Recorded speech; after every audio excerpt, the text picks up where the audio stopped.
Welcome everyone back to Aeos Clubhouse, the final Aeos Clubhouse of 2021. I am your host, Kyle Ferguson, but I am joined as I always am by my co-hosts. And let's start with Mochrie. How you doing, Mochrie?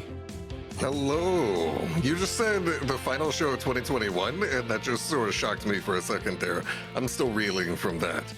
But I am doing well. Currently displaced from my home still yet. I was in the hotel last week, and we are indeed still here for this week, but we're making the best of it, and I'm happy to be here.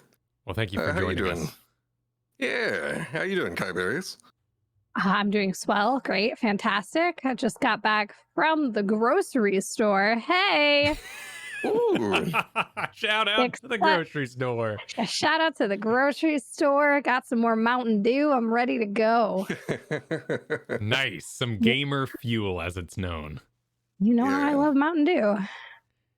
Well, that sounds really fun. That sounds way more fun than what I've been doing, which is lugging around a pug that can hardly function on its own as a dog sit for a family friend. oh, you don't mean a Love a pickup pug. group. You mean an actual living pug. Yeah, the dogs with the smushed faces. Okay. Yeah. I thought we were getting straight into the news and you were talking about your Pokemon Unite. How's the pug? What's its name? Barnabas. Aw. Barnabas is just a few feet away from me, and I'll be honest, Barnabas has seen better days. But I'm here making sure he's comfortable and taking care of him, of which he needs a lot of care. But I've got a little bit of time here to do this show. Well, thank you for joining we'll be us. all right. Welcome everyone to the show. It's going to be a busy one as we've got Dragonite and all those balance patch notes to go through. So let's just dive straight on in here. However, there's Snowball talk. Snowball talk to have. Because last time I challenged Kiyeberries to try the Snowball game, and I want to hear on that report. I did. And you know what? I don't hate it. All right. It's a lot better than the pumpkin, the cursed pumpkin mode. I can play it, do like the dailies in it, hang out in it, and not have a bad time. It's fine. It's like you said, it's just a constant brawl. Nothing makes any sense. Nobody cares about the items. I only get the items to fulfill that one quest. After that, items are out. So you say that, but as I was talking about before the show, there's actually a whole new set of battle items that you have in the Snowball mode. So maybe you want to give it another shot and see those new items that, as far as I can understand, just came out, because I've been playing this mode every day, and I went into Snowball Battle in Shiver City, and I just found these new items today. So maybe it's worth giving it even another shot. So what are the items, and how do I get randomly teleported back to the start? Well, the recall one, that one is kind of funny. Okay. So there is, as far as I can tell, a current rotation of 5 items. I'm holding up 5 on both hands, which I feel means 10, but no, 5 items. So there are 5 items in Snowball Battle in Shiver City, and these drop in the form of presents that you get from KOing Delibirds in 8 different spots, actually 10 different spots around the map in Shiver City. So the first of these is the Unite Ball Charger, which, to be honest, I had zero clue what it did at first. It took me a couple of uses to find out. The Unite Ball Charger, funnily enough, this is actually directly related to the thing we were talking about at the very tail end of last episode, that little instant turn-in bar. Right? In Shiver City, every now and then you get an instant turn-in, and there's that little semicircle bar right under your points that denotes when you can do so. Yeah. The Unite Ball Charger instantly fills up that bar. So I can have like an instant turn-in, and I go in and I dunk 50 points, and then I go and I pick up a bunch of points, and I use my Unite Ball Charger, and I can just do another instant turn-in back to back. I'll be honest, probably the least impressive one out of the 5, though, if we're looking at it. And the one that you just mentioned, that would be the Returning Smoke. The Returning Smoke is a projectile that you send out, and upon impact with an enemy character, I believe an enemy player specifically, it creates a circle of kind of some smoke upon impact. And then after about a second, maybe a second and a half of waiting, just whoop, sucks up everyone. So this can hit multiple targets and sends them back to their spawn. And as we all know, you've played Shiver City, you know that spawn zone is like miles away from the battlefield. And so we actually got hit by one. This morning I was playing with some listeners from the Aeos Clubhouse Discord, and 3 of us out of 4 got hit by the same return smoke and all got sent back to the base and had to make this super long trek back. That one is definitely a game changer for sure. And then it also makes you really easy to control, because then automatically, as soon as you hit, you know, multiple enemy members of the team with the returning smoke, you know where they're all coming from. That means you can start to funnel them into certain parts of the map and whatnot. Definitely a big one. I'm much more happy when I get returning smoke than I am when I get Unite Ball Charger. These were active last night when I was playing too, and I didn't read any patch notes. Reading is for cool kids, and I'm not cool. And the first time I got hit by one of those, I had no idea what was going on. I was like, I don't want to go back. I also like debated myself out of like a killing blow. I had somebody really low, and I didn't even read what item I had. I just tried to burn through them really fast to get that quest done, and I returned them right before I knocked them out. And I was like, "No, what have I done?" Very unfortunate. Good times. Good times. Going down the list, so that was the first 2 temporary battle items that you get off the Delibirds. The third one is, to my understanding, the only battle item that we had already in the previous set of battle items in Snowball Battle and Shiver City, which is the Snowball. It turns you unstoppable, lets you roll around at greater speeds, and does a knock-up stun plus a little bit of damage whenever you run somebody over with it on a small cooldown. Fairly straightforward, one we've seen before. If you've played the mode, you know what I'm talking about. The fourth item, and this is another one that took me a little bit of testing to actually use, is the Goal Zone Booster. Now, I read Goal Zone Booster, and let me just ask you, where do you think you would use Goal Zone Booster? Where's the first place you would use it when you get it? Is it the goal zone, Mochrie? But which team's goal zone, Kiyeberries? The enemy team's goal zone. And that's what I thought too. I was like, oh cool, goal zone booster. I'm gonna go to the enemy team's goal and use this. And I try it and it's like, nope.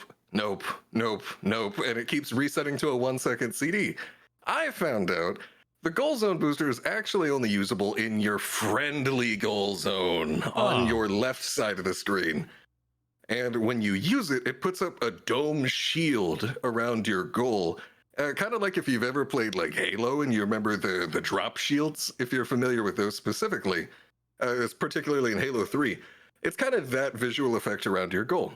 And I'll be honest with you, I have no idea how long it lasts. There's no kind of timer on it whatsoever. There's just a dome over your goal.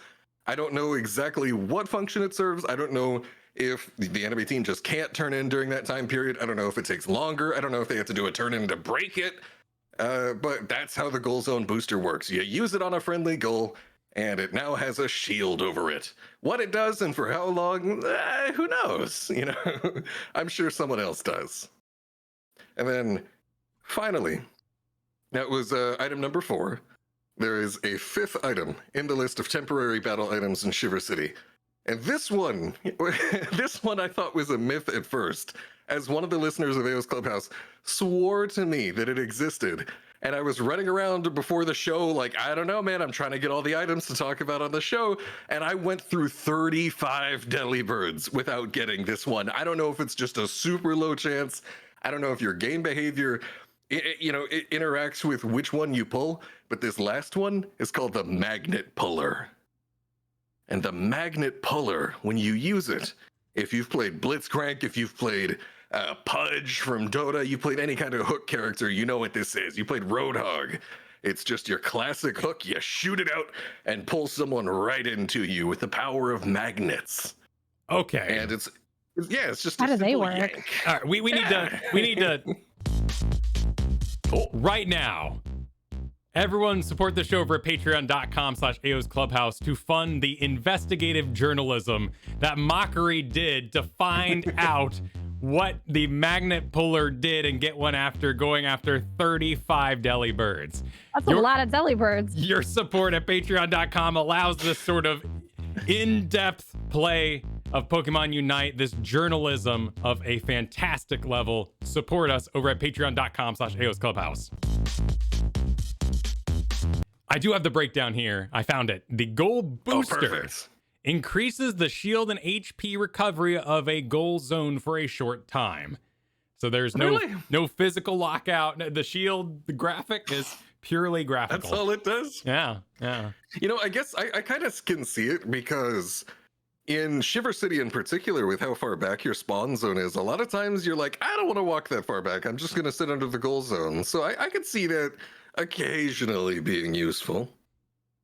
I'm here for it. It is brawly. How long does it? It says cooldown 0 seconds. I have no frame of reference for how long it lasts, but that is a very unique ability. Okay. Well, good to know. That's not at all what I would expect the effect to be from a dome shield, but I'm here for it. Yeah, I had no idea what that did when I got it, and I don't know if I feel better or worse.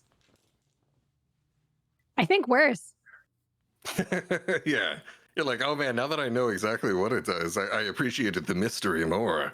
Yeah, exactly. Like it was better. It was better in my head. It was better in my head. My imagination gave me a better dome shield. Well, let's get into some of the patch notes that happened. Well, excuse me. That happened this past week. Improved matches. This was a tweet that was made as well as sort of noted in the patch notes. Attention trainers, with today's update, we've made adjustments to matchmaking for quick, standard, and ranked matches to better ensure that players with similar skill levels are matched. That's nebulous, but important. It could be anything. Twitter was surprisingly positive. They're all like, thank you, it's been great. Oh, I love this change. What changed? What? Do we have anything measurable? I don't know if we have anything in specific, because I gotta say, when it comes to designing the matchmaking, that's always something that a lot goes into it, and I can't think of any game that's really ever given a super explicit amount of detail, except maybe how the changes might affect different ranks specifically. But in general, the way I read that is that we can expect slightly longer queue times in exchange for more tight and stringent matchmaking that really says, hey, maybe let's hold on a minute before we pair these people that have massive ranges to their ranks, and maybe stick around for a little bit longer and see if something else comes up that allows the players to be a little closer together. So, you know, to me, I feel like I don't really need specifics to get the general idea of what they're going for here. Slightly longer queue times in exchange for more closely compacted rank matches, lobbies. Perfect. I mean, the queues, I guess they went up probably by 5 to 10 seconds this week. So I guess I just figured it was a little slower.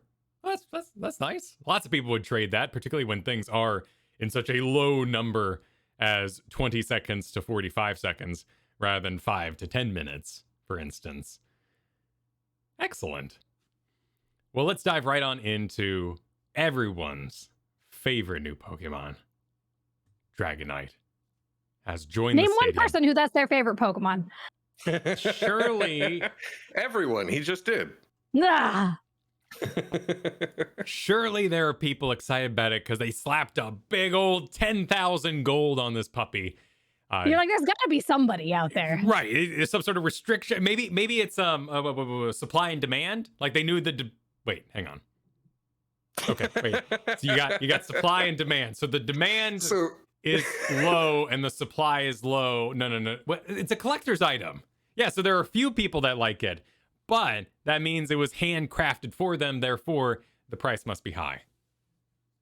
I will say, last night there was a Dragonite in every game that I played, and often on both sides. So I guess somebody does like him, or at least they wanted to play the new character, because there were a lot of Dragonites. It's an artisanal Pokemon. Small batch, handcrafted. Yeah, exactly. You can get a loaf of bread from the grocery store. You can go to the bread store, and it's like $7 more, but it's delicious for those who enjoy bread. But it is difficulty novice, which I thought was kind of interesting given the huge price, and all-arounder, melee, and a physical attacker. Now, once again, we find ourselves on... I don't really know if I would note this as a trend yet, because Zarina is the only other one that's really had the direct, dependent on the evolution style, we get a different passive. But there is so much going on, and we just went over the Snowball map's item changes. The fact that there are this many nuances to a newly released Pokemon back to back with another nuanced Pokemon is really quite impressive, and they're quite the machine over there. This is back to back releases. It's intense. Yeah, they did come out quite quickly.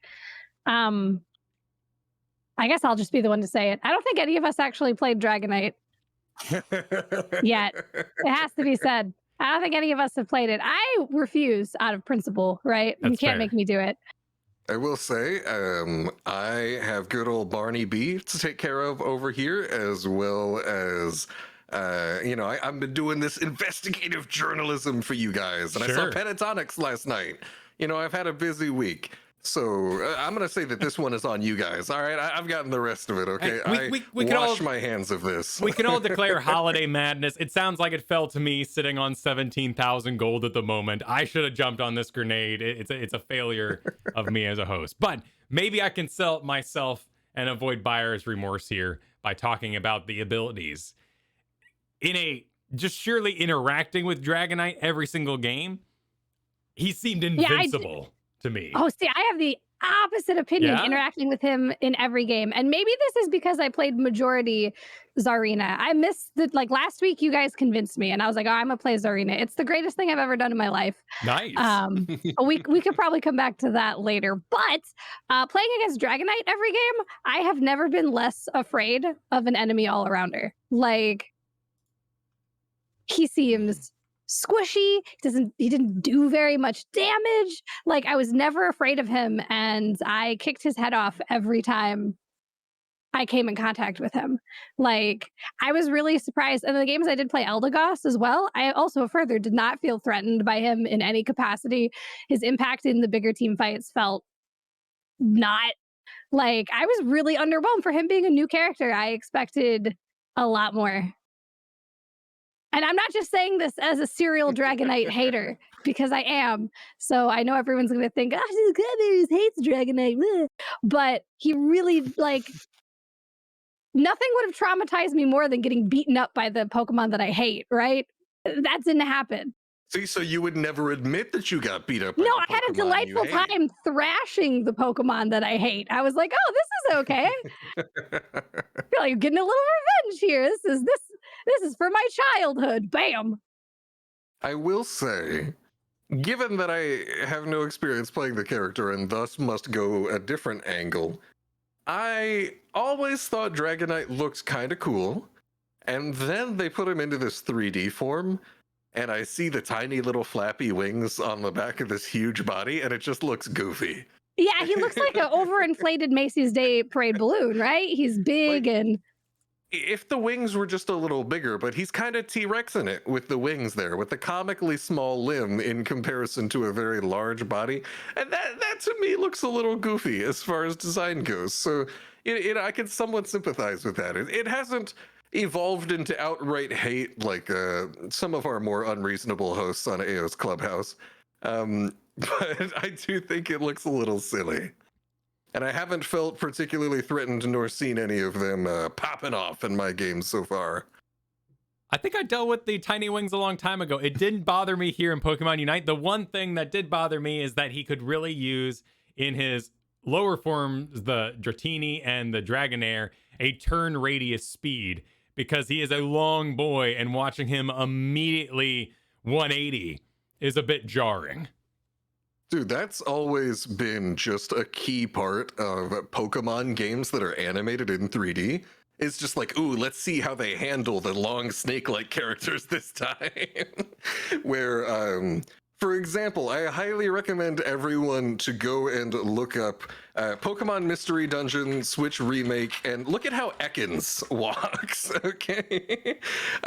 If you just Google Pokemon Mystery Dungeon Ekans Switch Remake, you will see that they've got some jank animations for any kind of snake-like lanky creature.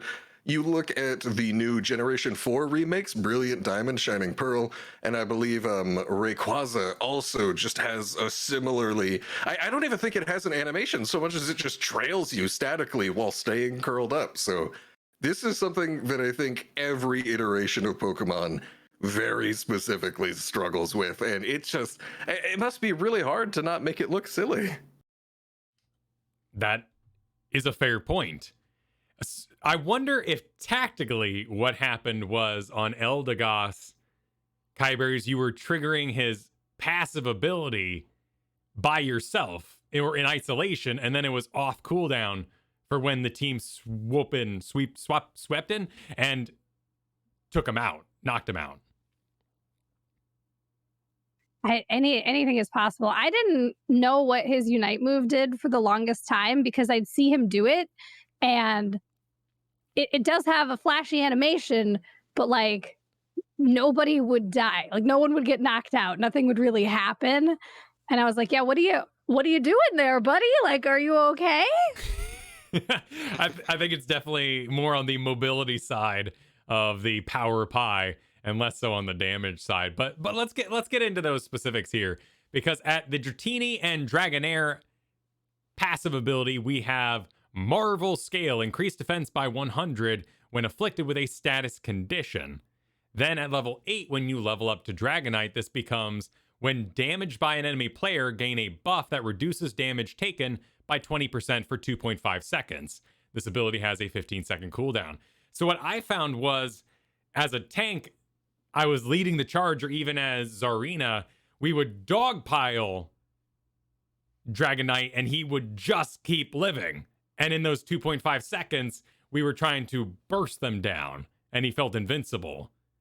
Perhaps when you were fighting him, your little Eldegoss bolts, because it's just enemy damage, was triggering the ability early, and then people would sweep in and take it all out. That could be. I did have plenty of games, though, where I was playing Zarina, and I 1v1'd him easy, no problem.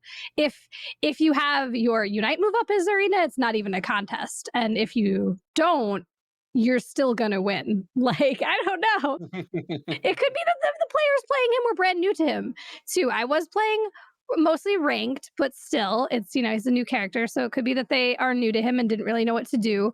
But it became like almost a gag last night on the stream where I was like, and that's what happens if you try to 1v1 Dragonite. I'm very happy for you. I had a great time. The opposite would have been way worse. Speaking of like massive paragraphs here and things changing across the levels, we have 3 different versions of the attack. So I'll dive straight into the initial version on Dratini. Becomes a boosted attack with every 3rd attack, blasting water in front of Dratini, dealing increased damage, reducing the cooldown of Dratini's moves by 1 second. Recover 5% max HP when it hits. When we get to Dragonair, this becomes the boost attack alternates between water and electricity with every boosted attack. If the water attack hits, it's the same as the previous buff you got while Dratini. If the electric attack hits, it leaves enemies unable to act for a short time, reducing the cooldown of Dragonair's moves by 1 second when it hits. And then Dragonite's attack is a boosted attack alternating between water, electricity, and fire, each one alternating. Water, electric hits attack. It does the same as the Dragonair's boosted attack. If the fire attack hits, it deals additional damage equal to 10% of the enemy's remaining HP, capped at 1,200 damage, and reduces the cooldown of Dragonite's moves by 1 second. That's a lot. Yeah, I do wonder if how, just off of this, how kind of complex this character sounds. Maybe people just haven't figured him out yet. Yeah, I think does it matter? No, surely. does it matter? I mean, surely it matters. Surely. Yeah, surely. And yes, I'm serious, and don't call me Shirley. When it comes to MOBA balance in general and specific characters, I'm always a little skeptical of specifically claims that a character is just, oh, it's way too strong or way too weak right on release, especially within just a day or two. Because we have seen, anybody who's played MOBAs long enough has seen a character be released and everyone is convinced the character is garbage. Turns out people just need to get good. People need to learn what to do on these characters that have some depth. Simultaneously, we have the other way around. We've seen characters that everyone thought was amazing and so scary and overpowered and no counterplay, when really people just didn't know what to do, and they realized there very much was some counterplay, and all of a sudden that character wasn't so bad. Off the top of my head, Medivh was very low win rate very early on in release in Heroes of the Storm, and ended up being one of the most insanely strong competitive characters that we've ever seen. A similar story with Io in Dota 2, the Wisp character, having a 38% win rate and also being one of the strongest competitive supports at the same time. We saw it with Butcher in Heroes of the Storm. Butcher comes out and is just murdering everybody, coming in the lane, screaming about meat and getting fed, snowballing, and then people are like, oh, you just don't int to the Butcher. Don't give him free meat stacks, and he's nothing to worry about. Okay, but I will counter those arguments with the Zarya argument. The Zarya argument. A character that came out and was so incredibly weak on release that she was buffed within 48 hours of being released, ended up getting over buffed and then nerfed a week after that. Like, sometimes the hero comes out and they're in a bad spot. Yeah, and then the response, as you saw with Zarya, could sometimes be to overthink how bad the character is, or to overcompensate with the balance. So I definitely think that there is some validity to what people are claiming here, but we gotta just see how this pans out, you know? Give it a little bit more time before making any hardline conclusions, is how I feel. That's fair. And I'm interested because this is a labeled novice Pokemon, and it has these very complex alternating abilities on its attack. But if you're just spamming and it's always giving you this cooldown reduction anyway, whether or not that is a max HP on hit or a mini stun on hit or a damage percent based hit, maybe because you don't really control it, you're not selecting which attack goes when. It doesn't really matter. There's just a lot of text here. Yeah, there's just so much to keep track of. It's definitely going to be important to know what ability, what boosted attack you have coming up next, so you can prepare for what exactly is going to happen. You need to know, for example, that if you have a stun coming up, you know, you have that electric attack coming up, and you know the enemy player is about to start a key channeled ability, then you might want to hold on to that stun. You know, like I could see, just to give a very quick example, let's say I'm against a Slowbro, you know, everybody's favorite tank character who's received some pretty big buffs recently. That Reddit's also very happy about those from what I saw. Where if I'm up against a Slowbro and I know this guy's got telekinesis, and then I can think to myself, ooh, I'm going to cycle over to my electric attack really quick. So that way, when he goes in and telekinesis is my guy, I can just immediately hit him with a stun. So I think that it's one of those things where if you're not really aware of it, it's just going to be these nice little boosts that come in every now and then. But if you are aware of it, I totally anticipate that you'll be able to just go into the exact one you want and use them in the ways you want that are conducive to, okay, we want burst kills. Let me go ahead and get that 10% damage on the fire. We want to interrupt a channel. I want to peel for an ally. Let me cycle over to that electric really quick. There's a lot of really cool stuff you can do there. And I do think that's going to open up the door for some high skill cap play. We're also seeing them be really sticky when they're ahead. And that's kind of an all-arounder trait. I mean, it happens with all assassin-y classes across all MOBAs. You get levels ahead. Oh my goodness, you seem invincible, and you're always on the enemy team. But he's definitely filling the all-arounder role in that way. And the Unite move, let's talk about that because we kind of brought that up earlier. This is level 11 Draco Impact, or level 9. Briefly fly up in the air before crashing down with several comments in the designated area, dealing damage and throwing enemies in the area. The farther Dragonite flies, the more Unite gauge is consumed, 25% at minimum distance, and 100% at maximum. Dragonite is unstoppable while using this move. This is about as close to a global that we have. It's probably half the map. About, so you can go from top goal to Articuno Zapdos with this cast. I mean, we've seen the value of global abilities. Those are abilities that take you across the map very quickly. Those play an extremely heavy role in Heroes of the Storm and a significant role in other MOBAs like Dota and League of Legends, where you have things like Rise's Ultimate, as well as just Boots of Travel in Dota. Anything that takes you across the map quickly, it's got some utility to it. That means that it's harder for anybody in your team to get dived into their turret because, hey, you know, you might be able to take that aggressive fight into our goal zone if you don't think that help's coming, but you never really know if help's coming if I can just jump at you from across half the map. So to me, that's just another thing where it feels like if you've got a team that's on the same page, everybody's communicating with each other, and you've got a Dragonite player that's vigilant in watching that map, and also, very importantly, is good about keeping their ultimate charge up through a well-timed farm and knowing when to use abilities and when to hold them. You know, like, oh, maybe I've got a boss set, maybe I'm going to hold on to my ult for a second here. I think that if you've got that element of teamwork, the fact that we've got an almost pseudo-global ability in the game right now, again, you know, I feel like every little thing that we look at with Dragonite, I'm like, I don't know, I could see how this would seem weak, not only on release, when people haven't gotten good yet, so to speak, but also just when people are in uncoordinated environments where they're not 100% on the same page with the Dragonite. But if I know that my teammates know they have a Dragonite's back, they know they've got that global to support them, and they're talking to me about when they need it, there's some potential there for some really good plays. Kai, you mentioned that this seemed pretty much useless in your games. Straight getting farmed constantly, yes. Were they over diving? Were they like going backline, as it were, and then just getting knocked out? Sometimes, yeah, but sometimes just standard, like, you know, team fight where they're just in there with everybody else, like 5v5 on Articuno, maybe. Usually the first one to go down is the Dragonite. Now, was I targeting the Dragonite by that point? Yes, absolutely. But he knows what he did.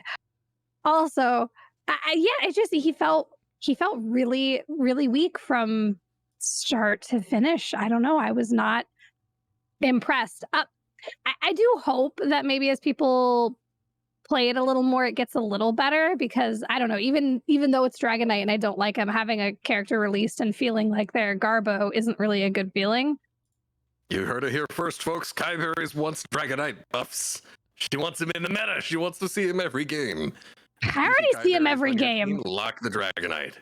I already see him every game. They're already doing it, so there wouldn't be any change there. Gotcha. An interesting idea brought up in chat here. What about small hops for buddy barrier abuse? Ooh. Because you're only using 25% charge if you jump the medium distance or the minimum distance. So you would extremely frequently. It's a very intriguing idea. Yeah. I mean, depending on how short is, okay, we just saw one actually in the replay. It has no minimum it has no minimum distance. So you can park right next to everybody and just hop 5 feet, come down, and deal the little knockup and the little bit of damage you deal. That's pretty cool. I've basically only witnessed max length jumps because, you know, that's fun and that's cool. And everyone wants to go big global or go home. We don't have any items that affect charge rate or anything like that, right? We have Energy Accelerator, or Energy Amplifier. It is the held item that looks like a megaphone. It's colored white and purple. And actually, when Unite first released, Energy Amplifier was bugged to just not give any ultimate cooldown reduction, even though that's its secondary boost effect. This bug did get fixed a while back. I want to say somewhere from about 4 to 7 patches ago was patch 1.2.1.3. And in that patch, ever since then, Energy Amplifier does indeed reduce the cooldown of your ult. So maybe that could even be part of it in terms of just getting your old spam off. That's a cool idea. Certainly would usher in some new item use, some tickets being spent. Let's get into the. So then, what's up? I was going to get into the abilities, but if you had another thought on this, go for it. I mean, I was just thinking about the held item composition because that's 2 out of 3 right there on the Buddy Barrier and Energy Amplifier. Yeah. And I know you said melee earlier, but I'm distinctly seeing a bunch of ranged auto attacks here. And anybody that's getting off a lot of ranged auto attacks loves to have a muscle band. So to me, that feels like a really natural setup right there. Muscle band, Buddy Barrier, Energy Amplifier. Look to get off a lot of ult casts, shield allies. And when you're not ulting, you're getting those muscle band procs. Seems like a natural build to me. That's very true. I blame 3B. They tricked me. But yes, it is ranged, and it is not like minimum or what we would call like big melee, like long arm melee. Yeah. This is definitely a ranged attack here. It's more investigative journalism. Right no there. No one is safe, not even Kyle. Love it. Twister. Upgrades at level 5 to 2 different abilities, as they often do. Create a Twister and release it in the designated direction, dealing damage to enemies hit and decreasing their movement speed for a short time. This becomes Dragon Dance or Extreme Speed, so kind of a required movement ability comes out of this Twister. Dragon Dance, dash in the designated direction in one of 3 cycle patterns. After using this move, grant a buff to increase attack speed for the next 3 basic attacks, increases move speed, increases attack damage by 1%, as well as increasing the stage of Hyper Beam. This buff stacks 3 times. All stacks are removed after a few seconds. Basic attacks reduce the cooldown of this ability by 1 second. At 11, it further increases the user's movement speed, and if the opposing Pokemon are nearby when it ends, they get more movement speed, it seems. This is up against Extreme Speed, dash towards the designated location, stopping upon contact with an enemy, dealing damage and throwing them. At level 11, if the user's movement speed is currently decreased while using this move, that movement speed decrease is negated before the move is used. So you can sort of self-cleanse off a slow effect that would be on you.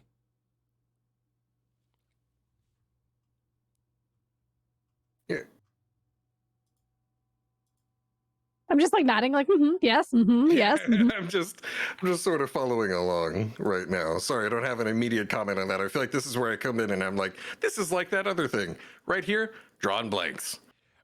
Basically, spam these things. In particular, I know I saw a lot of Dragon Dance, which allowed them to be that sticky and continue to move. And they say in these, one of 3 cycling patterns, it basically means like you kind of move unpredictably, but you're not moving in a large arc. It's a very small arc, so you'll always kind of end up in the same area. The Extreme Speed is a nice one for aggression and escape because it gives you that a barrel roll that can go over terrain, I found. So both have their uses. I didn't see one more than the other myself. The other ability is Dragon Breath. Exhale a mighty gust in the designated direction. If this move hits an enemy, the user's next attack becomes a boosted attack. This turns into Hyper Beam, possibly, or Outrage. Hyper Beam fires a beam of energy towards the target enemy after a delay, dealing damage to all enemies that it hit, as well as additional enemy damage based on their max HP. This move charges in 3 stages. So when we were talking earlier about the Dragon Dance getting a charge, you can continue to charge this up. Based on its current stage, it'll deal more damage. At level 13, this becomes reduced damage taken by 50% when this charge move is used, which is pretty cool. Outrage. That is a significant damage reduction. Like, if you can time that whenever you're about to take a big burst of damage, like I could see, oh, enemy team is all inning me, big burst combo on me. And if all of a sudden I can use my 50% damage reduction in combination with the 20% damage reduction of multi-scale, I imagine those probably interact multiplicatively and not additively. So it's not going to be a 70% damage reduction, not quite. But But that still makes you really hard to take down if you time that perfectly. That's really interesting. Outrage. Maybe that's where Kyle was seeing ones be like practically unkillable. Yeah. They were Get 'em. beaming. Perfect. There you go. If you try to one-shot a Dragonite who has multi-scale up during Hyper Beam, it's going to be near impossible. I don't know. There you go. Yeah, it seemed like they were spamming, but this may have been excellent tactical usage as they were throwing out a hyper beam that missed us, but it was actually for survivability. The sleuthing continues. Play the sound, Kyle. Wait. Oh.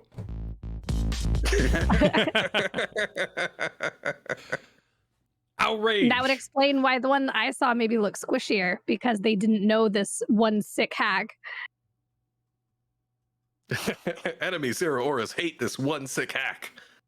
Sorry, the top 3 sick hacks. Number 2 will surprise you. There it is. Perfect. Beautiful. Outrage. Dragonite stomps the ground, dealing damage to enemies in an area around Dragonite with the bonus effect of the last boosted attack he used. Additionally, Dragonite gains a buff for 5 seconds, converting all of their attacks into melee boosted attacks, alternating through the water, electric, and fire boosted attack in order. When the buff ends, Dragonite is briefly stunned. Level 13 is reduce the duration of hindrance effects inflicted when the user is rampaging, or I guess outraging, but same idea. I did not see this once. It was all hyper beams for me. Well, I know, just like we were talking about the sick hacks that you can do with Hyper Beam, one topic of discussion that I saw a lot in terms of sick tricks that you can do to get around some of these limitations is particularly ways to avoid the stun at the end of Outrage. I saw people in our very Discord that were talking about that, where right as Outrage ends, your rampage is over, and you sort of have that Winston from Overwatch moment. You're putting your glasses back on, and you're like, oh, sorry about that. In that moment where you would get stunned, if you simply gain the unstoppable effect, then naturally you can't get stunned, so you can shake that off. And there are ways to induce that unstoppable effect in yourself. I believe Score Shield, if you start channeling a turn in, even if you don't have any intention of finishing that turn in, you can just walk over and right as Outrage is about to finish, start channeling a score with Score Shield and use the unstoppable that you have during turning in to block your own Outrage stun. I believe Full Heal would probably do the trick as well. I believe your ultimate should also work, but don't quote me on that one. But what's really cool about this is that this is one of those abilities that has a downside, but you can outplay your own downside to get rid of it. Really cool. That's neat. Yeah, you would interrupt yourself on turn in if you didn't have the Score Shield, because the shield is making you, as long as you have the shield, since you don't do damage back to yourself, you wouldn't break your own shield. Mm-hmm. And Score Shield gives you unstoppable while turning in. So that's just exactly what you need to be able to avoid that kind of thing. Oh, wait, hang on. Full Heal removes all status conditions and become immune to hindrances for 2.5 seconds. Yeah, so as long as you pop that in the... Ooh, look at that. Look at it. We got some energy amplifier, buddy barrier, but it's still some cute ideas rolling here with our new Dragonite companion. Lots of wonderful stuff to consider. Well, let's go ahead and get into that heavy bit of balance, which was a bit of a surprise after we had so much balance. I've heard nothing but good things about this balance patch. Does that match everyone's experience? I definitely have heard some rumblings about one particular character that got changed, and we'll talk about it when we get there. But other than that, I think people are generally happy with this. Is it Pikachu? It is Pikachu. Yes. Yeah. Okay. Pikachu got some big old buffs recently. Yes, the other character I've seen in every single game. There he is. Yeah, see, I already liked picking Pikachu every now and then. I acknowledge that it wasn't the most meta character at the super high ranks, but it was just a lot of fun in general. And I always just, I'm a sucker for those characters that can attack from really long ranges. And Pikachu definitely fits within that category. But then during this patch, they decided to just crank it up to 11. I'm looking right here. Let me find Pikachu. We got damage buff on Thundershock, which is one of your starter moves. Damage buff on Volt Tackle, which I wasn't picking a lot, but still a damage buff. Thunderstorm, that is, I believe, your ultimate, got its charge rate increased ridiculously. It used to take you, assuming you didn't farm any jungle camps, 139 seconds. So 2 minutes, 19 seconds to charge up your ultimate as Pikachu. Now, after this most recent patch, it only takes you 89 seconds. So 1 minute, 29 seconds. That is a massive drop off. They lopped off 50 seconds off of this charge rate, meaning that this is going to be up way more often. You'll have the ability to ult basically at almost any skirmish you find yourself in, and Pikachu ult is quite powerful. So that's a pretty huge buff, if you ask me. Did it seem that way, Kiyeberries? Were the Pikachus doing good? Yeah, I always liked Volt Tackle, but the alt charge is really the one. It's up like pretty much every major engagement, and it's an instant at least one like delete, right? Somebody's going down to that. So guys, so it is big. Naturally, I have a question. You know, this big buff right here, right as that new Pikachu skin is coming out. I've heard people rumbling that maybe this is not strictly a balance change. People are arguing there are financial motives behind this. What say you about that? I maintain, I know we've talked about this before, I just don't feel like that happens as much as people think it does because of the way game development works. They're just forcing changes on the same schedule as marketing very rarely happens. I did see one of the $40 skins though. I did see one. Oh, okay. How did we get to this point where it's just one of the $40 skins? But yeah, there's a bunch of them now, actually. There's a surprising number of $40 skins. But I really didn't expect to see one for Pikachu because Pikachu has so many skins and it's just a Santa costume. And yet there it was. Yeah, I mean, I played a game of Pikachu this morning, and as I loaded in and started choosing my hollowware, I was like, geez, what are all these options? It basically filled up my row left to right on my screen. They know the moneymaker. You know, it feels like every MOBA's got that one character that just keeps getting a bunch of skins because people just buy them up. In Heroes of the Storm, that was Li Ming. Consistently had among the top crafted and purchased skins. And Pikachu, you know, they know the face of the franchise. My mom couldn't tell you 5 different Pokemon, but she could tell you Pikachu. Yeah. She couldn't name any of the games, but she'll recognize that. So they know what they're doing in regards to that. I will agree with you, though, Kai. I am, at minimum, skeptical of the claims that the buffing of Pikachu has anything to do with the skin timing. But admittedly, it is an extremely large buff, and given that we don't have access to the win rate statistics and all that, I'm not sure how necessary the extent of the buff was. I think I am at least a little suspicious, to be honest, just a smidge, but I generally fall in your camp on this, Kai. I would think it's less. It's a longer goal. Like these are short-term money-making thoughts. We're going for the big money, which is invested players. And I bet you, when it comes to selecting your first Pokemon after doing the introduction training stuff, Pikachu's at the top of the list, followed by the disappointment of Charizard, which is what I picked. But the buffing Pikachu right during a holiday break, a free-to-play game, I think is a really, really smart move, because when you're winning, you're invested, you become invested. You can tone this down after the holidays. Everyone's like, at least I had a great time on my Pikachu, and now I can move on to other things. I've accrued enough gold at that point. I mean, we did say Pikachu wasn't like super strong before this. So buffing Pikachu seems like a fine idea. They may have gone overboard, though.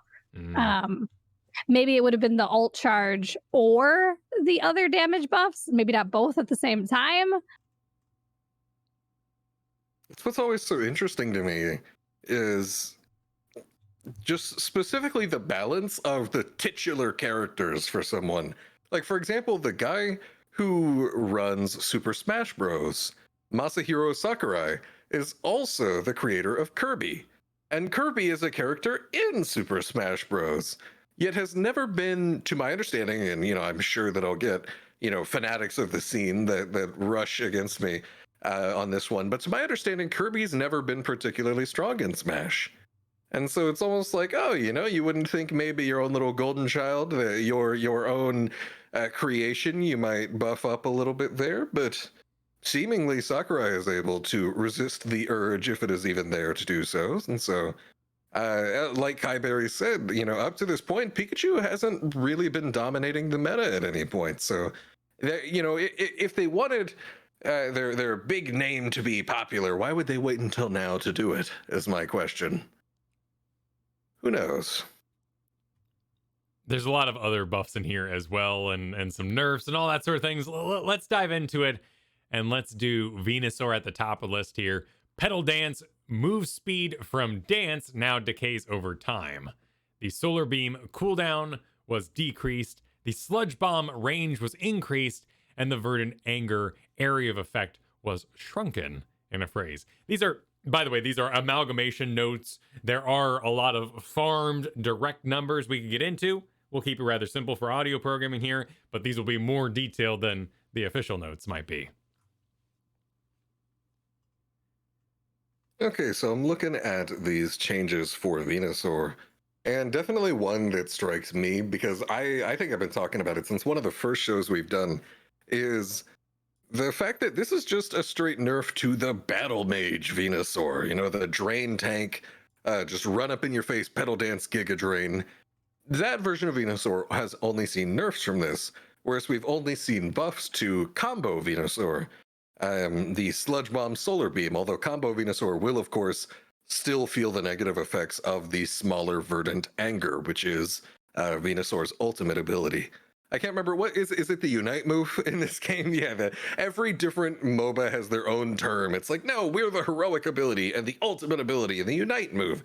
But you get what I'm saying. The ultimate nerf affects all forms of Venusaur. But the kind that I love in particular, that one really felt the nerfs here. So rough day for me, especially after just completing the previous battle pass and getting that skin for him too. Well, that'll be the tell. If Pikachu hits the end of the holidays, they take away the event, bam. We'll know their pattern. We'll be on to them. Yeah, we're watching you.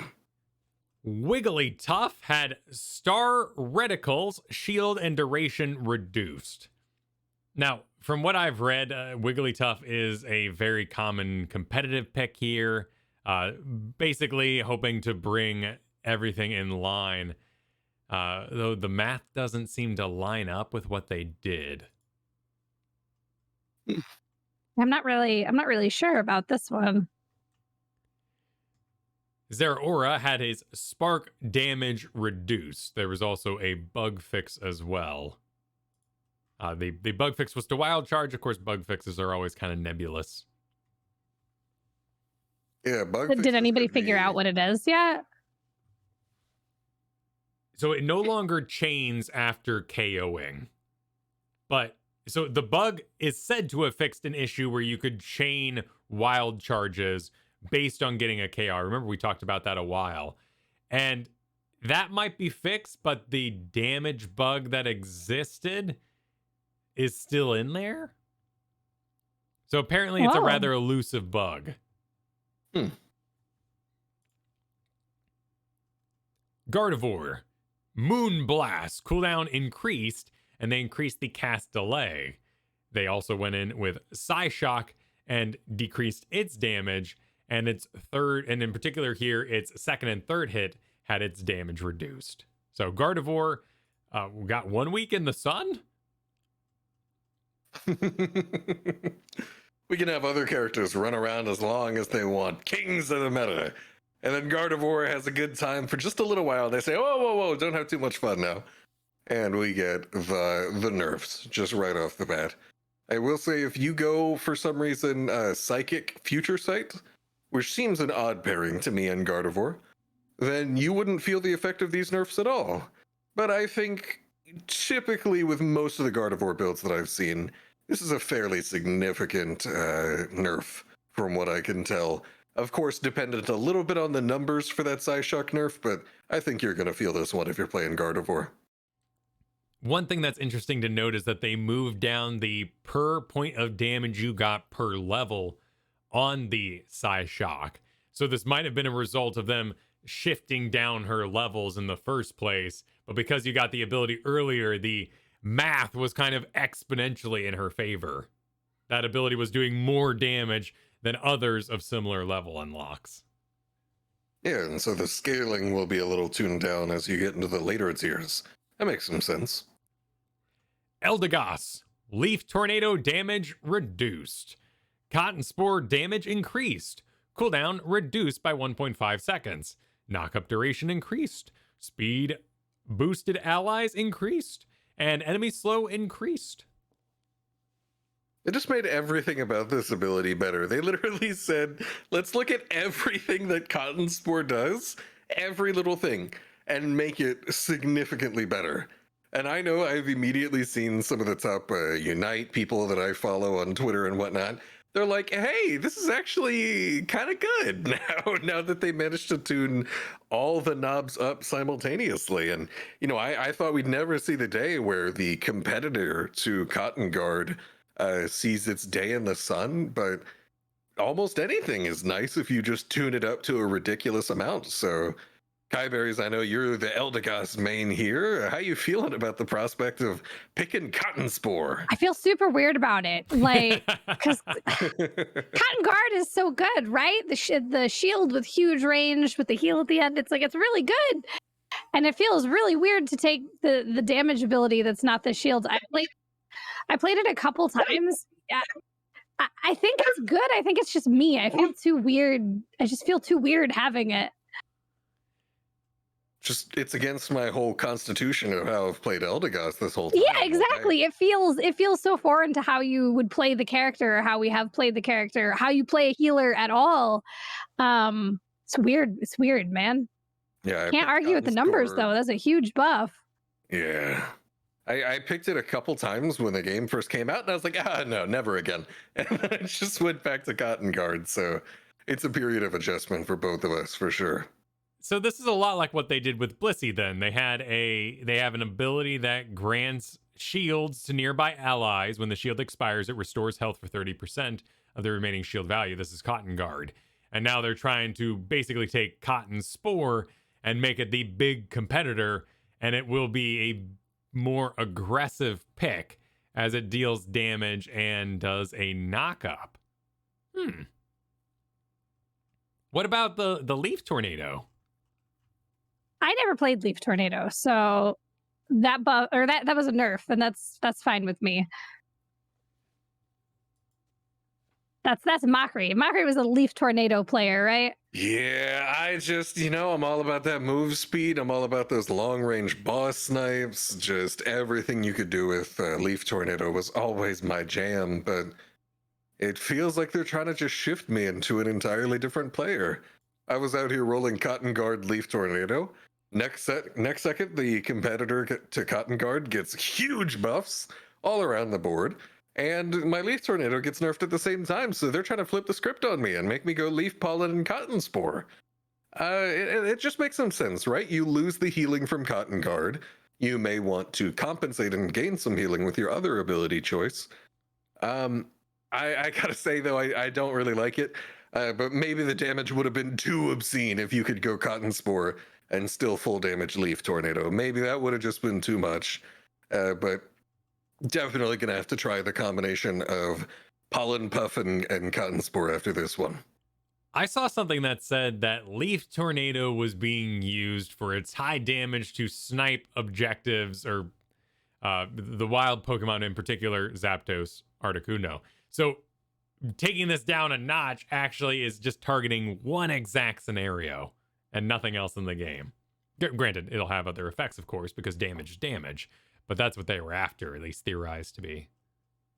Who knows? I feel as a tiny cotton ball that gets bullied by half the roster whenever they get up in my face, as Kiyeberries can attest to, I'm okay with having a little bit of damage on some long range, you know? Let me try and snipe those bosses. The opportunity will be significantly less likely, I feel, with the current build now, but who knows, man? You know, I don't think that's such a bad thing that Eldegoss could contest bosses at long range. Next I wonder up, how often it was happening too, that it was like, this is a problem. they would have data on that, right? Yeah, because they could probably see which Pokemon last hit Zapdos on a graph. Oh yeah, I Maybe? mean, it would be fairly simple to code, like to be able to just automatically code to recognize when someone snipes Zapdos through a variety of factors. You could easily do like what was the range of the person who last hit Zapdos, how many players on the enemy team were closer to Zapdos than them, which team did the vast majority of the damage to Zapdos, what ability, you know, what was the specific instance of damage that sniped it. It would be fairly straightforward. You know, of course, every time you say something would be fairly straightforward to code, anybody who's actually involved with the code is just like, let me stop you there. And I know that as someone with a degree in computer science, that saying something should be straightforward to code is, of course, oftentimes an ignorant statement. But I do feel that they should be able to track that. So they, you know, we have a dearth of data ourselves, but they should definitely be able to see that kind of stuff. Crustal is up next. Boosted attack damage increased. This is following the Stealth Rocks nerf we saw last week. Yeah, Crustal just losing the ability to crit on anything, that wouldn't really hurt, you know, like we used to run scope lens all the time in our backdoor Crustal early on, and like I think I said last week, you know, that felt like sort of the final little goodbye kiss to backdoor Crustal almost. I'm sure you could still run it to some efficacy, but greatly reduced from what we had before, and this would have to be quite the buff to make up for that here. And I'm looking at the numbers from 454 to 572. That is a significant amount of damage change. But, you know, and of course, this is purely conjecture. I would need to see all the damage formulas and whatnot. But it still feels like a net negative when you combine this change with last change. Zarina had a nebulous little note here that effect on the user weakened for triple axle. So this was actually the Queenly Majesty healing part was reduced. Otherwise, the ability is the exact same, and triple axle certainly seemed to be the one I saw everyone and myself eventually going. I was just gonna say, which one? What are you liking? Because I was liking Stomp and Glide. Am I the only one? Am I alone? It's okay if I'm alone. I'm okay with it. I think you're alone. I don't think that's bad, but the sort of chaotic multi-hit of the triple axle was causing more procs than your other abilities and really let you do that spam. And then let me find out what was the name of the, it's like Grassy Glide. Oh my god, did I actually get it? Grassy Glide. Grassy Glide. And Grassy Glide did that little designating increase following the attack opposite. I really like that opposite kick on Grassy Glide to kind of lock onto somebody and stay on them, even knock them because into they would run from me, and I'm like, the Grassy Glide felt so good for chasing, catching, pushing them back, and then I loved Stomp, and you'd get the proc where you could do it 2 or 3 times, and just I don't know. I think it's something about the sound, especially that Stomp makes when you literally stomp on them 3 times. One of the most satisfying experiences I've ever had in a video game. Sure. If it's doing it for you, don't stop. The stomp when it resets and you just go stomp, stomp, stomp Mario mode is really satisfying. Absolutely. Yeah, the big Goomba Stomp was really, really fun. I've had such an enjoyable time playing her. And I mean, I'm successful too. Like, won almost all the games on her. She feels still really strong. Well, and highly available, which yeah. I guess we have a lot of options now. I don't know if people find her goofy or something. I think she's great. It was my primary play this week was more Zarina. Yeah, I mean, I just generally have found that in terms of the characters being fun to pilot, I think that's just a consistent trend that they are. You know, for every new release, I've And maybe that's just me being really easy to please. You know, it's really hard for me to go to a movie and not have a good time. I will say this right now. I unironically enjoyed Kazam, the movie where Shaquille O'Neal is a genie. So you can please me with almost anything. You know, I have a good time with this kind of stuff. But I think that that's something that they've done well with, is that the new characters generally feel like they have a clear user fantasy. They feel that they have space for different playstyles. You know, different builds feel like different playstyles, and those playstyles feel rewarding. So Serena, I definitely feel what you're saying there. Like, I feel like I'm going in and I'm just boxing, you know, I'm just slamming, throwing my weight around and having a good time on that character. So I've had that same experience for sure. And I know when I was using Stomp, even though I ultimately did not end up recommending it on the show, you know, it's just something about walking in and Goomba stomping, especially if you don't need as much mobility as going with its competitor, the triple axle. It feels really good. So I like it for sure. My movie was The Village. M. Night Shyamalan. The Village. Yeah, yeah. Everyone was like, oh, couldn't you predict it? Oh, it was so bad. And I just enjoyed the ride. I was like, no, surely not. The monster. And I guess I won't spoil The Village for anybody out there. That's me, you know. Everyone's always talking about, that felt so obvious, you know, like, oh man, that twist. I didn't find it captivating. And then you cut to me in the theater and I'm like, oh, no way, you know. So I definitely feel that there. I'm happy to have I'm happy to have one of the same mind with me here. Well, speaking of captivation, let's talk about the apple of Mochrie's eye, the much beloved Slowbro. Congratulations, Mochrie. You got a skull damage increase, a slow increase, amnesia plus no longer increases special attack, now increases special defense, which sounds pretty darn good. And Oblivious effect changed. Has the Pokemon store up lost HP for a short time. When hitting an opposing Pokemon with a move, the Pokemon restores some of its HP using the stored HP. And it also decreases the opposing Pokemon's special defense for a short time. I mean, I know that personally, everyone that I see, they're like, oh, Slowbro feels amazing now. And, you know, you say it like I am particularly, you know, all about this guy. I have just been defending Slowbro against the slander that sometimes he may face from certain people. Sorry, I had a bit of a cough I'm there. always like the negative voice. Okay, here we go. I have never found Slowbro fun to play. However, since these buffs, other people have been playing him more in my games, and he has felt good to have as a teammate, right? I'm not like, oh no, like it's that guy again. Like he's felt good on the team. I felt like he's been doing stuff. I'm not going to play him because when I have played him in the past, I found it a miserable experience. But I think the buff was good for him. He feels like a good character to have around.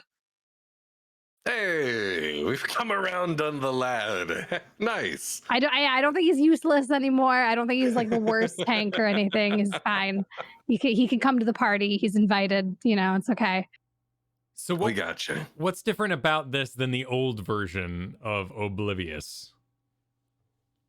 Let me see. I would need to look at it side by side to get it 100%. All I know is that I just see Slowbros, and ever since this change, I feel like those characters, whenever they're hitting, you know, you got the good guy going up against the regenerating villain, and you're just smack, and then they're just not feeling anything. Very Juggernaut-esque almost. Not exactly regenerating, but just tanky. And I'm just sitting there hitting Slowbro like, why won't you get knocked out? You know, not die. No one dies.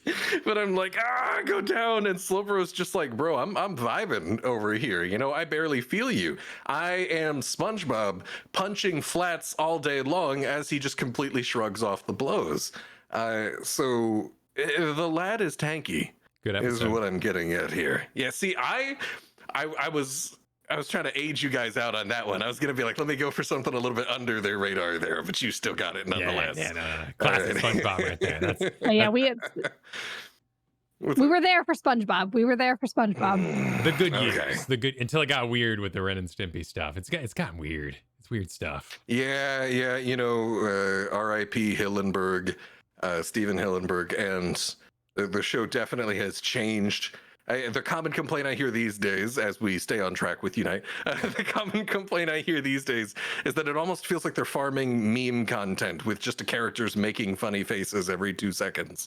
So it's certainly been, you know, it's look what they've done to my boy, is how it feels. But Slowbro, tanky lad, for sure.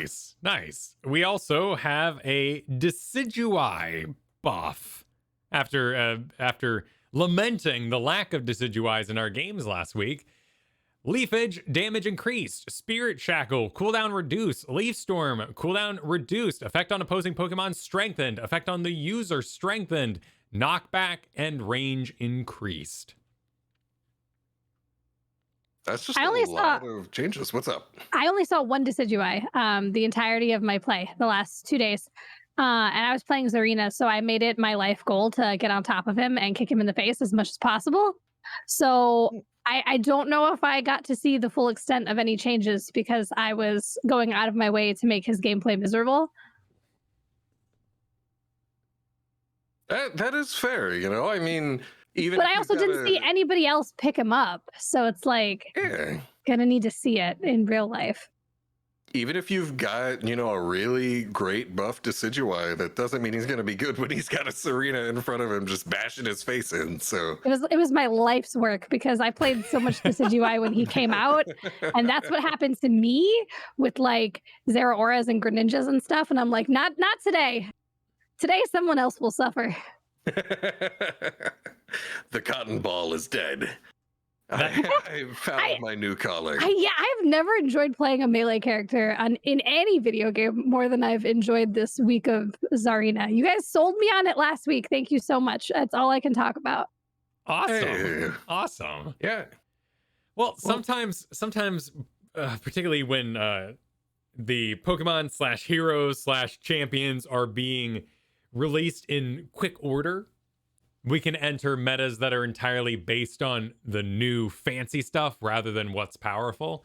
And we may have a kind of dive meta brought about by things like Dragonite and Zarina that just Decidueye is not going to succeed in. And we don't have a new tank to kind of make Decidueye get this backline roll. If they put out a tank today, maybe we'd see a bunch of Decidueye. Yeah, that's always such an interesting aspect of MOBA development, and I feel I can almost relate it to software development, where people act as if the balance of the characters is in a vacuum.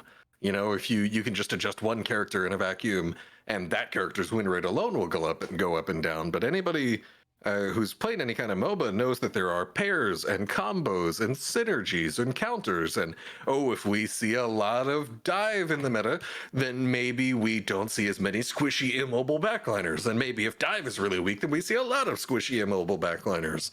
So there's always just that very sort of interconnected effect there. And that's how a lot of times it feels when you're making software. And it's like, can't you just fix this bug? And it's like, well, yeah, but this bug is tied to this bug, and this is this and this and this. And you get what's called spaghetti code, where everything is all connected to each other, and you can't pick out just one thing, similarly to your struggles with spaghetti. I thought spaghetti just meant it was a mess. It's specifically, to my understanding, and maybe I'm just looking too far into it, it is speaking to the connected nature of all of the different aspects of the code. And it's like, hold on. You can't pick up that book because that is a load-bearing book. And if you take that down, then that over there will go down, and then the next floor falls down. Similar idea. That's an old joke. Me and my college friends, we always joke, anytime you pick up an object that's just sitting there, we're always like, whoa, that's a load-bearing clipboard. You know, that's what we always say. But that's what I see here too. And I gotta say, just taking it back to these Decidueye changes, the other day I booted up some Decidueye after this patch, not knowing that the patch had hit. And I was like, I'm gonna try Leaf Storm. Like I used it on release, it felt really bad. I'm gonna try it, and I brought it into a game, and I was like, whoa, this knockback is really far. This feels way better. And I thought nothing had changed. So I thought it was just my own perception before. But now I feel a little vindicated by looking at these patch notes, seeing Leaf Storm buffs. And I gotta say, guys, go out and actually take this into a game. The amount of separation that you create pushing someone out of your melee range is significant. So kind of looking at Leaf Storm a little bit. It did get a lot of buffs, so who knows? But definitely big changes for Decidueye. Leaf Storm being up against Shadow Sneak. Oh, I guess that's not really costing you anything to get invested in. Yeah, you're missing move speed. Really, it's just, do you want to run faster or do you want to push people off of you?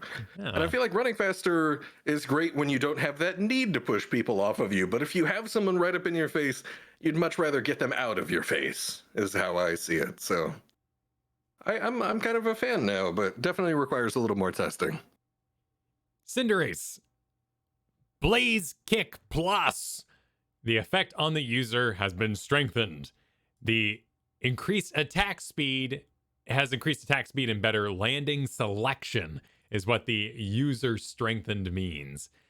Better landing speed? That means connection, like the projectiles faster, I assume. So this is actually a really interesting one.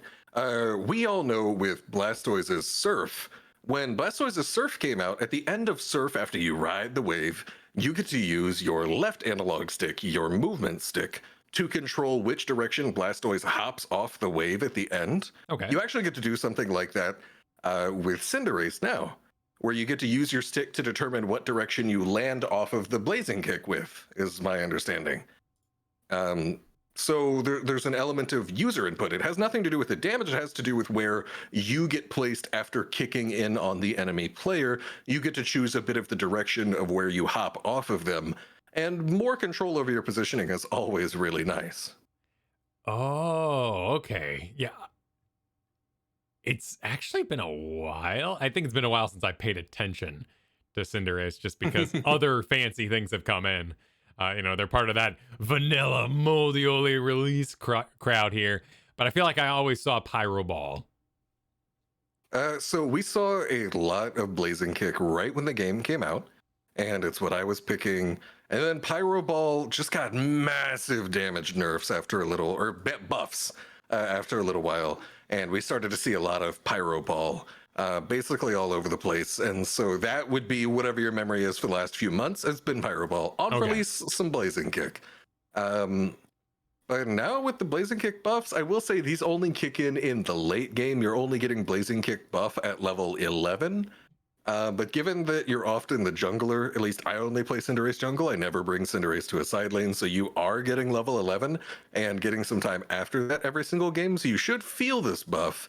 But it's definitely not going to do anything for you in like that sort of early mid-game space of the game. All right. And then, is this pronounced Feint? Do I say Feint? Feint. Oh, I Feint. Like, Yeah. Okay.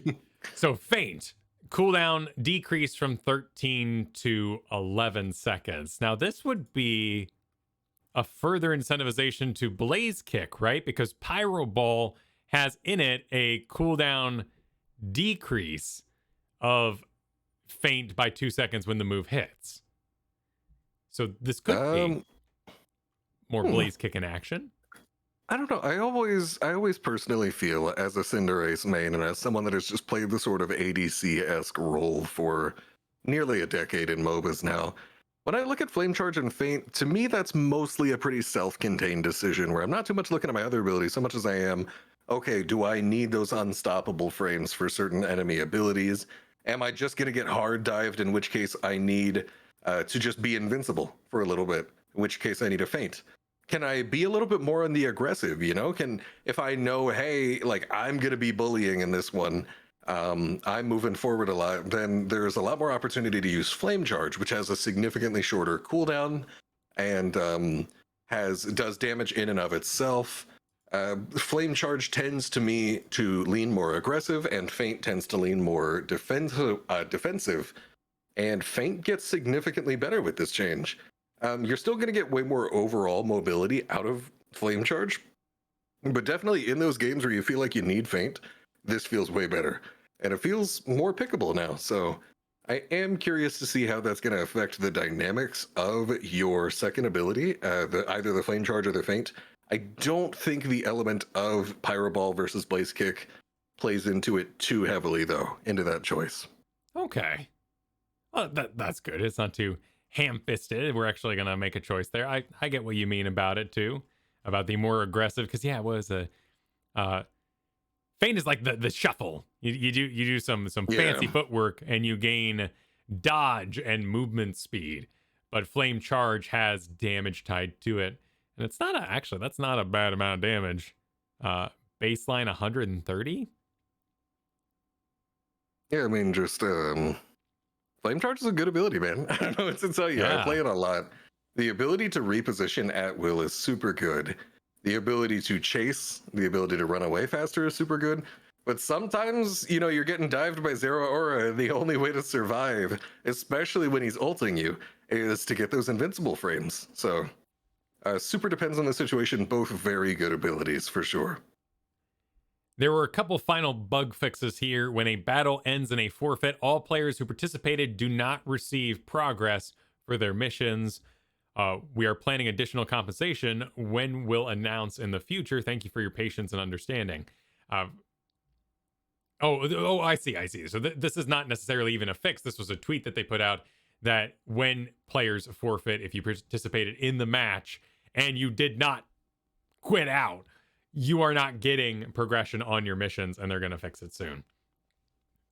Like the missions that are like get Rotom so many times, you should get progress even if you forfeit or whatever. If you got Rotom and that was not working properly, you did not get progress. Gross. And as far as I know, still isn't working. Yeah. Right.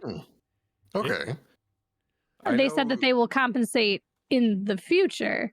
Yeah, because we already got one round of compensation when just before the final battle pass, the previous battle pass finished, we got 700 free battle pass points in the mail. 7 free battle pass levels, which was over 10% of the pass. It only has 60 levels. And I believe they even announced that we would have furthermore compensation, something else besides just battle pass progression as well. And I guess that's still to come. Yeah, this was a tweet 2 days ago where they brought this up and are letting people know that they are working on it. What do you all think about this kind of style coming from a more Blizzard sphere? In the past, there was this when it's ready, and we'll hold back and bug testing and all that sort of thing and PTRs. Pokemon Unite seems to be taking a different approach, which is ask for forgiveness, rather than asking for permission. They're going to do it, and if it doesn't work out, they'll compensate you on the back end. That's pretty common in the mobile gaming sphere. Almost no mobile games have a PTR or any kind of testing. It comes out, and if it's broken, you get compensated. So with mobile games, the benchmark is how nicely they compensate you when things are messed up, because they will be. And I feel like Unite does a pretty good job. They're pretty forthcoming when they're like, hey, this was messed up. The compensation they've given has been pretty good. So comparing it to other mobile games rather than comparing it to like PC games, I think they do a pretty good job. That's an interesting thought. I wonder why mobile games, maybe because they have so many currencies and gifts to give, that I mean, it's really common in mobile games too to have that, where there's like login gifts, or just like there's a code for a free something this week. That's like a pretty common thing in this area. So they already kind of have it. They have a system for it, a system to just give you stuff. Like that's already kind of a thing. Like, can you imagine in Heroes of the Storm, it'd be way more awkward if they were trying to send you like a gift. They do it at the beginning of the season or the end of a season, but mobile games, you have login stuff and newsletters that you're receiving all the time. Yeah, there's just more connectivity. Right. Right now, you can't really walk around without hearing someone talk about the critically acclaimed Final Fantasy XIV. And I know they've been giving out a lot of, we're sorry for the server downtime. So many people are playing Endwalker. Here, have some free game time, is what they've been throwing at everybody. And that's a PC game. And then also, I think on like PlayStation or something like that, blows my mind that you can have an MMO not on a PC. You know, as someone who grew up playing like WoW, but it's at least something I heard of. Definitely seems way more in the mobile atmosphere to just sort of like drop you stuff directly. But it is something that's happening. You know, the sort of like, we're sorry, please have this gifts that are present in the face of downtime. Basically, exact same situation as Unite. Yeah, no, I did the math on I forget the exact math, but I did the math on what it cost Square Enix to give out 7 days of free game time, and it was something like $230,000 or something along those lines. Like, it clearly in a MMO, you can either ruin your MMO economy, which ruins it for everybody by giving them gold, or you give them free game time, which is very expensive for the company. In a mobile game, you have so many opportunities. Granted, you know, gems is always kind of the one we never really get to touch. I remember back in the day when Here's the Storm went to a gem system, one thing they talked about is, well, now it technically gets really red tapey and really awful if we ever want to give you money in the game. So gems allow us to give you money, and that never happened. But it was an option on the table when they originally talked about splitting the currencies into 3. So mobile games clearly very experienced in this, and they can dump tickets upon us without ruining anybody's experience or ruining the economy for other players. I guess you get better power items, but that's merely affecting you and your investment in the game. I guess you're more powerful, but it's still not ruining your recent release in terms of cash flow. Fascinating. Alrighty. Yeah. Well, that brings us to the end of this episode and the final episode of 2021, everybody. Thank you for joining us here over at Aeos Clubhouse, spending some of the year with us. We enjoy making the show for you. Please, during our week off, go to the Discord, join Aeos Clubhouse, and find awesome people to play with, and enjoy your time and your holiday celebrations alongside other like-minded Aeos Clubhouse fans. As we start to end here, I'll pass it over to Kiyeberries. Where can you be found on the interweb? Hello, interwebs. Yes, you can find me everywhere Kiyeberries are sold. Kiye berries, the Twitch, the Twitter, YouTube, all those good things. Hope to see you guys out there, and I hope to continue enjoying Zarina. To you, Mochrie. I just want to say first and foremost, thank you to my co-hosts for a wonderful time here. You know, Kyle does the heavy lifting. Kai brings a lot to this and a lot of perspective that I have none of whatsoever. They're both far more experienced than I. I show up and talk. So thank you both. It has been wonderful. It blows my mind that we're at the end of the year already. And thank you to everyone out here supporting my efforts at the Aeos Gazette and our wonderful sleuthing. But you can find me at MochrieTV, MOCHRIE TV, Twitch, YouTube, Twitter, TikTok, all that good stuff. What about you, my very snakily named friend? That's not a name. That's not a measure of your personality, but merely about the amount of S's in your last name. What about you, Kyle? Right. Depending on the game, we may graphically have those S's twirl around and jump, or they might slither upon the ground. That is 2 S's in Kyle Ferguson. You can find everything I do over at kyleferguson.com. Check out the YouTube, youtube.com/Kyle Ferguson, where I've been making a lot of Final Fantasy XIV content, as well as my Grinding Gears show, which is all about Final Fantasy, all available over on YouTube. But I will be straight up disappearing for a week. I'm going to go holiday, full holiday mode. So thank you all for supporting these fine shows, and I will see you after that holiday break. Y'all take care until then. Thanks for joining us. Bye now. 2020. Thank you, pals. See ya.